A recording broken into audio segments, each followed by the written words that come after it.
एक ministry of home affair की report थी, उसमें था कि सेंट्रल फोर्सेस की ज्यादा मतलब ज्यादा शहीद होते हैं सेंट्रल फोर्सेस के लोग, स्टेट पुलिस या मतलब दूसरी जो फोर्सेस होती हैं।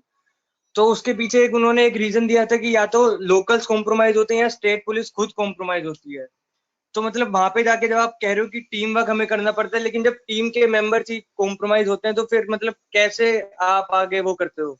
और नक्सल्स, क्योंकि आप जिनके लिए लड़ने जा रहे हो लोकल्स के लिए, लोकल पुलिस के साथ आप उनको एक साथ देने जा रहे हो, उनका वही कॉम्प्रोमाइज है, तो फिर आगे आप कैसे टैकल करते हो सर उस चीज को?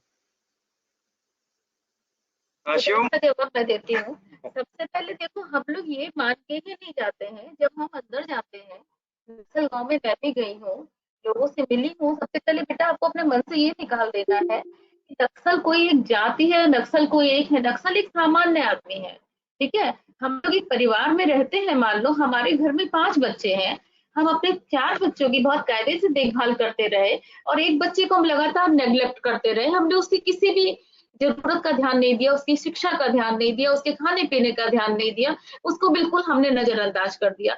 तब तक वो बच्चा सहेगा, वो मानेगा कि हाँ चलो ठीक है, हम बच्चे हैं, मेरे माँ बाप ऐसा कर रहे हैं। लेकिन एक समय आएगा कि जब वो रिवोल्ट करेगा, तो यहाँ पे वही समस्या है। तो हम लोगों को सबसे पहले उनके लिए एक सहानुभूतिपूर्ण अपने मन में व्यवहार रखना होता है। सीआरपी यही कर रही है, जाकर के सीआरपी जो काम करती है वहां पे, सिविल सेवा का वहां पे काम कर रही है, वहां पे लोगों को जागरूक कर रही है, लोगों के लिए खाना पीना पहुंचा रही है, लोगों को पढ़ाने का भी काम कर रही है। आप कहीं भी आप पेपर में पढ़िए, बहुत सारे सोशल वर्क का काम सीआरपी वहां पे कर रही है, ठीक है। अब रही जहां तक शहीद होने की बात, बेटा जो काम करेगा, सीआरपी की ट्रेनिंग बहुत अच्छी है। हम लोग अंदर जा करके जब काम कर रहे हैं, तो अगर हमको मान लो 10 सफलता मिलती है, तो 1-2 असफलता भी हमको मिल सकती है। तो उसमें हम ये टोटल ये कह देना कि यहाँ पे कोऑर्डिनेशन नहीं है, वो चीज गलत है। कोऑर्डिनेशन से काम होता है। ये सब लोग जो अधजल गगरी छलकत जाए वाली बात है ना, जिनको आधा ज्ञान होता है, जो फील्ड में कभी पत्रकार होते डर के मारे 1 किलोमीटर जंगल से आगे उन्होंने कभी कदम भी नहीं रखा होता है, वो लोग इस तरह की बात करते हैं कि वो सिविल पुलिस ने उनको पीछे से धोखा दे दिया, ग्रामीणों ने धोखा दे दिया। ग्रामीण तो इतनी इज्जत करते हैं सर, लोग जब ऑपरेशन पे जाते हैं तो ग्रामीण ही उनको चारपाई देते हैं, वहीं पे वो लोग सोते हैं, बहुत इज्जत करते हैं ग्रामीण। हम खुद घूम के आते हैं गांव में, लोगों से बात करते हैं, उनके बच्चों की शिक्षा दीक्षा की बातें करते हैं, उनकी शिकायत बहुत सारी। आपको पता है भी गांव कैसे है? आप लोग ये सोच करके ताज्जुब करते हैं कि छत्तीसगढ़ और झारखंड के इलाके के ऐसे ऐसे गांव हैं जहाँ के बुजुर्ग लोग कहते हैं कि बेटा कलेक्टर, बस हमको तो इतना ही अंतर समझ में आया कि पहले कलेक्टर गोरा होता था, अब हमारे लोग भी कलेक्टर बनने लग गए। अब आप लोग समझ लीजिए कि वहां पे हमने कितना वहां पे हमारी कितनी प्रोग्रेस हुई है। हमारे गांव के लोग कितना समझ में, वो बेचारे आजादी तक नहीं जानते हैं। इसलिए ऐसा कहीं नहीं, कोऑर्डिनेशन सिविल पुलिस सीआरपीएफ सब में कोऑर्डिनेशन है। ये गलत बातें आप लोगों के मन में भरी जा रही है, जनता के मन में गलत बातें भरी जा रही हैं। शिवम बेटा, इसमें मैं एक चीज और ऐड करना चाहूंगा जो इन्होंने अभी बताई आपको बातें, क्योंकि मेरे साथ ही रही हैं, तो कई चीजों में साथ में देखने का, सुनने का और अनुभव करने का मौका मिला है। तो एक तो पहली बात ये, जैसे मैंने टीम वर्क की बात की, आप ये बताइए कि आप अगर फुटबॉल खेलते हैं तो क्या आप केवल गोलकीपर के बेसिस पे मैच जीत सकते हैं क्या, या सेंटर फॉरवर्ड के स्किल्स पे आप बहुत अच्छा सेंटर फॉरवर्ड अपनी टीम में रख लीजिए जो कि वर्ल्ड का बेस्ट हो, आप पेले को भी अगर आप अपना सेंटर फॉरवर्ड बना लीजिए और बाकी आप टीम बना लीजिए जो कि टीम में कोऑर्डिनेशन नहीं है, तो क्या वो टीम जीतेगी या हारेगी? अनुराग, मेरे ख्याल से आप सहमत होंगे इस बात से कि एक सेंटर फॉरवर्ड या एक गोलकीपर जो है वो मैच को ना जिता सकता है ना हरा सकता है।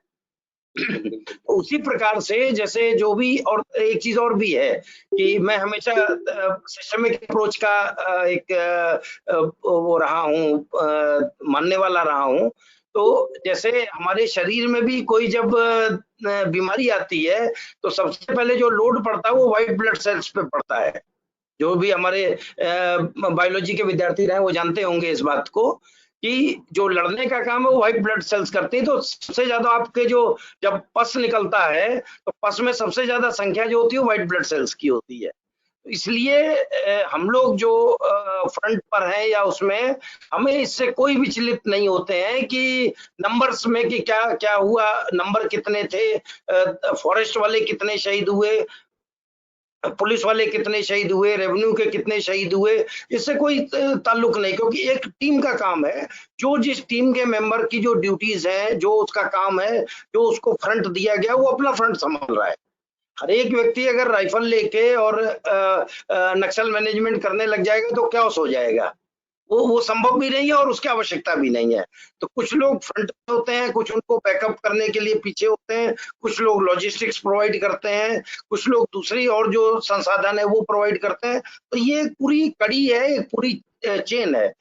आमतौर पे जो मिस इन्फॉर्मेशन है वो यही हो जाती है कि साहब ये शहीद हो गया, कुछ एक उसमें एक दुर्भाग्य से ये भी होता है कि कभी जो एक हीट ऑफ पैशन बोलते हैं, जब आप किसी शहीद की विधवा से बात कर रहे हैं तो उसको लगता है कि मेरा पूरा संसार खत्म हो गया, तो उसके मुंह से कुछ इमोशनल बातें निकल जाती हैं जिसको लोग परोस देते हैं।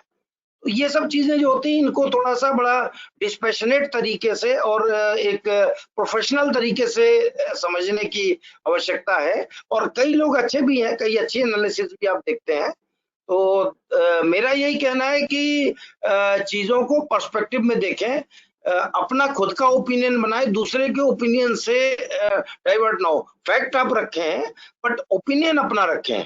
ये नहीं है कि अनुराग जी का क्या ओपिनियन है, मेरा क्या ओपिनियन है, मैं हो सकता है नेगेटिव ओपिनियन का व्यक्ति हूं तो मैं हर चीज आपको रेड पेंट में ही दिखाऊंगा, या अनुराग जी अगर पॉजिटिव ओपिनियन के, ये हो सकता है कि जो नेगेटिव चीज है उनको भी पॉजिटिविटी उसकी दिखाएं। तो ये तो देखिए, ये तो वक्ता की या जो वो व्यक्ति है उसकी अपनी काबिलियत होती है।